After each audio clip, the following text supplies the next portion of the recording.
Praise the lord. ક્રિસ્મોલ ભાઈએ તથા બહેનો, દિવ્ય અને દિવસ સંદેશમાં તમારું સ્વાગત છે. નવેમ્બર 29મી તારીખ.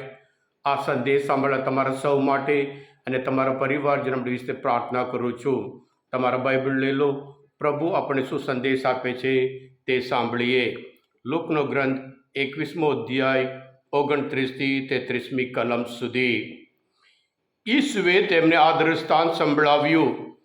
તમે અંજીરના અથવા બીજા કોઈ પણ ઝાડનો વિચાર કરો. એને કુંપળ ફૂટવા માંડે એટલે આપોઆપ તમે સમજી જાઓ કે વસંત નજીક આવી છે. તે જ પ્રમાણે તમે જ્યારે આ બધી બાબતો બનતી જુઓ એટલે સમજી લેજો કે ઈશ્વરનું રાજ્ય નજીક આવી પહોંચ્યું છે. હું તમને ખાતરીથી કહું છું, આ પેઢી પૂરી થાય તે પહેલાં આ બધું બનશે જ. આપ અને ધરતી ભલે લોપ પામે, પણ મારા વચનો કદી મિથ્યા નહીં થાય. આ પ્રભુની વાણી છે, તે આપણો આધાર છે. ખ્રિસ્તમાલ ભાઈએ બહેનો, આપ અને ધરતી ભલે લોપ પામે, પણ મારા વચનો કદી મિથ્યા નહીં થાય. આપ અને ધરતી ઈશ્વરે પોતાના વચન દ્વારા, શબ્દ દ્વારા એ બનાવ્યું હતું, અને એ બધું મિથ્યા થાય, એ બધું નાશ પામે. પણ ઈશ્વરના વચન આપણે જાણીએ છીએ એ જીવતી જાગતી વાણી છે એમ કરીને હિબ્રુના ગ્રંથમાં 4 અધ્યાયમાં 18મી કલમમાં આપણે જોઈએ છીએ.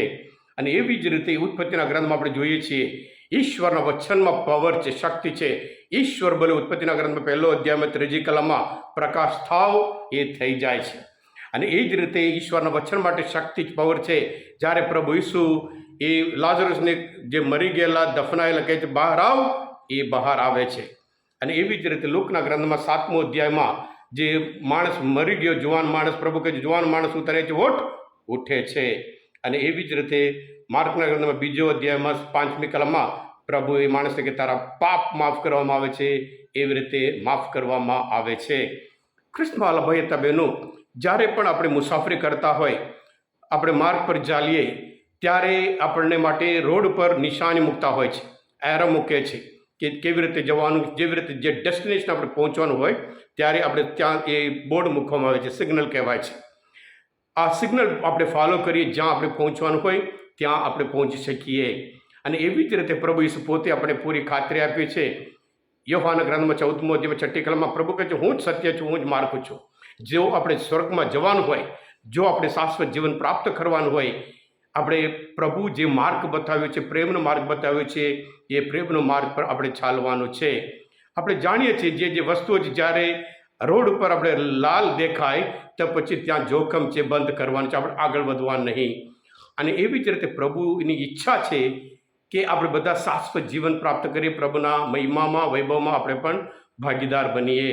એટલે જ્યારે પ્રભુ ઈસુ પોતે બોલે છે હું જાઉં છું, યોહાનના ગ્રંથમાં 14મો 4ઠી કલમમાં, પણ પવિત્ર આત્મા આવશે, એ સદા તમારી સાથે રહેશે અને જે મેં તમને કહ્યું છે એ બધું તમને યાદ કરાવશે અને તમને સમજાવશે, એમ કરીને પ્રભુ ઈસુ પોતે કહ્યું હતું. હા કૃષ્ણમાલા ભાઈ બહેનો, આપણે પ્રભુના માર્ગ પર ચાલીએ, જ્યાં સ્વર્ગ પહોંચવાનું હોય પ્રભુ આપણે ત્યાં સુધી જરૂર પહોંચાડશે. સાથે સાથે પૌલ ગલાતીના ધર્મસભ્યતા 5મો અધ્યાયમાં 19મી કલમમાં કહે છે સ્થૂળ પ્રકૃતિની વાસનાના પ્રેરેલા કર્મો તો જાણીતા છે. વ્યભિચાર, અપવિત્રતા, વિલાસિતા, મૂર્તિ પૂજા, કામન તૂટન, દુશ્મનાવટ, ઝઘડો, ઈર્ષા, ક્રોધ, સ્વાર્થ પરાયણતા, ફૂટ, પક્ષાપક્ષી, અદેખાઈ, દારૂડિયાપણું, રંગરાગ વગેરે.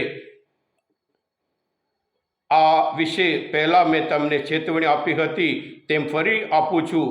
આવા કુકર્મ કરનારાઓ ઈશ્વરના રાજ્યમાં કદી પામશે નહીં. એટલે પ્રભુ ઈસુ અને ઈશ્વરના વચન આ બધા આપણને માર્ગદર્શન આપતા હોય. આપણે સિગ્નલ તરીકે જ્યાં પહોંચવાનું હોય આપણે જ્યારે એ પ્રમાણે ફોલો કરીએ, પ્રભુ જે શાશ્વત જીવન માટે, અત્યંત જીવન માટે, જે મુક્તિ માટે, આપણે બધાની મુક્તિ માટે પ્રભુ ઈસુ આવ્યા હોય અને મુક્તિની કિંમત એ પોતે ચૂકવી દીધા છે પોતાના પવિત્ર લોહી વડે અને પોતાના પવિત્ર શરીર દ્વારા. આપણે એમના માર્ગ પર ચાલીએ અને આપણે પણ એ જે શાશ્વત જીવન, એ ઈશ્વરના વૈભવ નજરો નજર આપણે પણ જરૂર નિહાળી શકીએ છીએ. હા કૃષ્ણમાલ ભાઈ બહેનો, આ મનનચિંતન શાસ્ત્રપાઠ સમજવા માટે પ્રભુ ઈસુને ઓળખવા માટે મદદરૂપ થયા હોય આ દિવ્ય દયા અને દિવ્ય સંદેશ તમે પોતે સબસ્ક્રાઈબ કરજો અને બીજા માટે પણ ફોરવર્ડ કરજો, કારણ તમે બધા આશીર્વાદિત છો, અભિષિક્ત છો. પ્રભુ ઈસુ, હું તમારામાં વિશ્વાસ રાખું છું. પ્રભુ તમારા અંતરમાં વસો. સર્વશક્તિમાન પરમેશ્વર પિતા અને પુત્ર અને પવિત્ર આત્માનો આશીર્વાદ તમારા સૌ પર ઉતરો. આમેન. બોલો દિવ્ય દયાનો જય.